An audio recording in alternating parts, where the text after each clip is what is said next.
Oui, mais justement, le truc que ça, c'est en train de faire, c'est que c'est en train de montrer que on ne s'est pas occupé de notre santé depuis déjà longtemps. On a laissé l'alimentation partir sur tout ce qui est high processed food et tous ces trucs-là.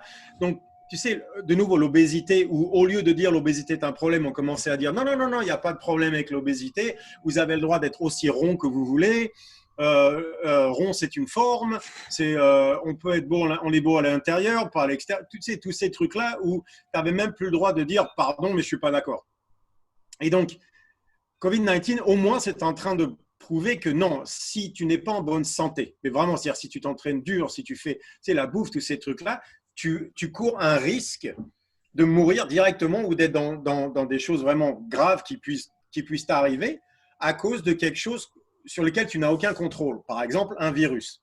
Donc, c'est-à-dire que ça va forcer la conversation à revenir sur la santé et ce qu'il faut faire pour être en forme. Pas simplement ne pas manger un burger, c'est pas assez. Il faut aussi pouvoir s'entraîner. On voit bien que tous les gens la plupart, un grand pourcentage des gens qui s'entraînent dur, ont eu, ici, donc c'est en Belgique, sur 94 grands marathoniens, 24 avaient eu le virus, mais sans aucun symptôme.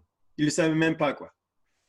Et on les a testés après. Donc, c'était presque un quart. Un quart avait eu le virus sans le savoir. Donc, il y a tous ces trucs-là vont commencer à sortir, comme quoi les gens qui s'entraînent peuvent même avoir le virus.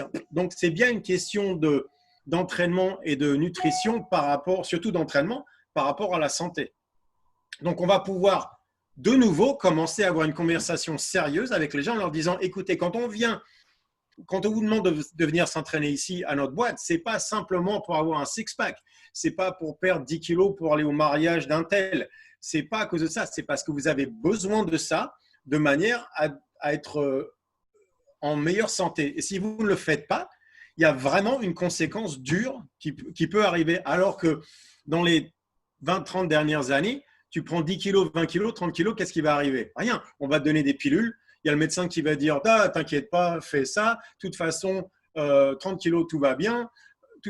Donc, toutes ces conneries qu'on leur a dit depuis les 20, 30, 40 dernières années pour leur vendre plus de hamburgers et plus de pilules, cette conversation-là, maintenant, on peut recommencer à l'avoir. Et donc, ça veut dire que tout ce que vous avez tous essayé de dire à vos clients, tout d'un coup, le virus est en train de prouver que vous aviez raison.